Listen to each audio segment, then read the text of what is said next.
శ్రీ స్కాంద పురాణాంతర్గత కార్తీక పురాణము 17వ అధ్యాయము తత్వబోధ. Hi viewers, నమస్తే. This is రమా డాజ్లర్స్. నా వీడియోస్ కనుక మీకు నచ్చినట్లయితే please like and subscribe to my channel. Please press bell icon for more notifications. Thank you. శుక్లాంబరధరం విష్ణుం శశివర్ణం చతుర్భుజం ప్రసన్నవదనం ధ్యాయేత్ సర్వ విఘ్నోపశాంతయే. స్థూల సూక్ష్మ స్వరూపాలు, దోషాలు, సుఖదుఖాలు, కర్మబంధం, ముక్తి, జపము, జిత్తు మొదలైనవి ద్వంద్వాలకు సంబంధించినవి. మనం చేసుకున్న పుణ్యపాపాలు సూక్ష్మదేహ రూపంలో ఉంటాయి. అవి నశిస్తే గాని ముక్తి రాదు. మాటల ప్రస్తావన వచ్చింది కాబట్టి ఈ విషయాల గురించి పరమేశ్వరుడు పార్వతీదేవితో చెప్పిన విషయాలు చెబుతాను. జీవుడెవడు? నీవే కదా. మరి నేనెవరిని అని అడుగుతావేమిటి? అహం బ్రహ్మం అంటే నేనే బ్రహ్మ అని అర్థం. దీనిలో అనుమానం అవసరం లేదన్నాడు. ఆ మాటలు విన్న పురుషుడు, ఓ మహాత్మా, అహం బ్రహ్మం అనే దానికి అర్థం తెలియటం లేదు, నాకు అర్థమయ్యే విధంగా చెప్పండి అన్నాడు. దానికి ఆ ముని అంగీకరించి వివరించడం మొదలుపెట్టాను. వాక్యార్థ జ్ఞానానికి పదార్థ జ్ఞానం కారణమవుతుంది. నీవు అంతఃకరణానికి, దాని వృత్తానికి సాక్షివై చైతన్య స్వరూపుడవై, నిత్యుడవై, ఆనందరూపుడవై ఉండి కూడా నిన్ను నీవు తెలుసుకోకుండా ఉంటివి.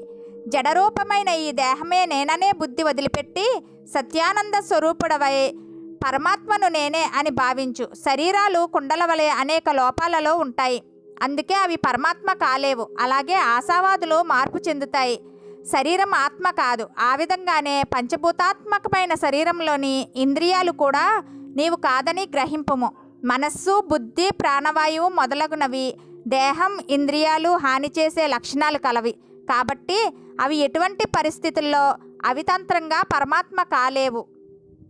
పరమాత్మ సన్నిధానం చేత దేహాదులను నేనని భావించు. జనన మరణాదులను సర్వాన్ని సూదంటురాయి వలె గ్రహిస్తూ ఉంటాడో అతడేనని భావించు. ఏ వస్తువు సన్నిధానం బలం వలన జడమును, దేహేంద్రియమున ప్రాణములు ఉన్న జననము లేని ఆత్మ అని తెలుస్తుందో అట్టి పరమాత్మ నేనని గ్రహించుకో.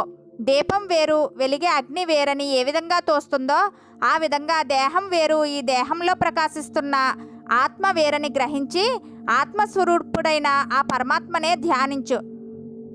జాగత్ స్వన్షుప్య అవస్థలయందును పదార్థాలు లయమైనప్పుడును ఎవరు వికారరహితులై సాక్షీభూతుడై చూస్తుంటాడో అతనే నేనని భావించు.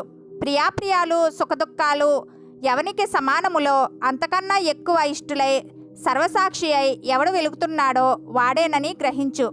ఎవరు బోధరూపుడు, సాక్షి లక్షణాలున్ను వాడే త్వపదార్థమైన వాడబడతాడు. ఇంద్రియాలు, దేహం, మనస్సు, ప్రాణం, అహంకారం వీటికంటే విలక్షణంగా ఉంటాడు.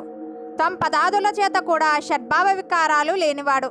త్వంత పదార్థమును నిశ్చయించిన తదుపరి తత్సర్థాన్ని వివరించాలి. దానికంటే భిన్నం కాని రూపంతోనూ ప్రత్యక్ష శృతి చేతను సంసాదోషం, స్థూలం మొదలైన లక్షణాలు లేనిది, తనకంటే మించిన ఆనందం లేనిది, శాశ్వతమైనదియును, సత్యజ్ఞాన లక్షణాలు కలదియు, అదృశ్యత్వాది లక్షణాలు కలదియు, అజ్ఞానాంధకారం లేనిది, నిర్మలమున్ను సర్వ పరిపూర్ణమైనదియున్ను అయిన స్వరూపం పరమాత్మ అవుతుంది.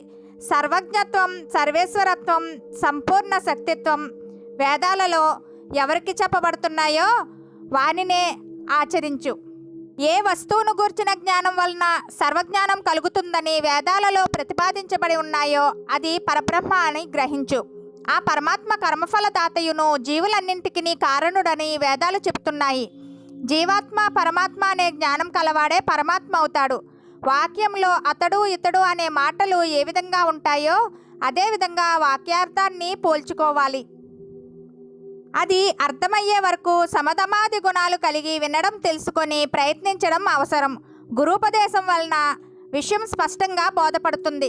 ఆత్మజ్ఞానం పొందడం కొరకు మంచి పనులు నిర్వహించాలి.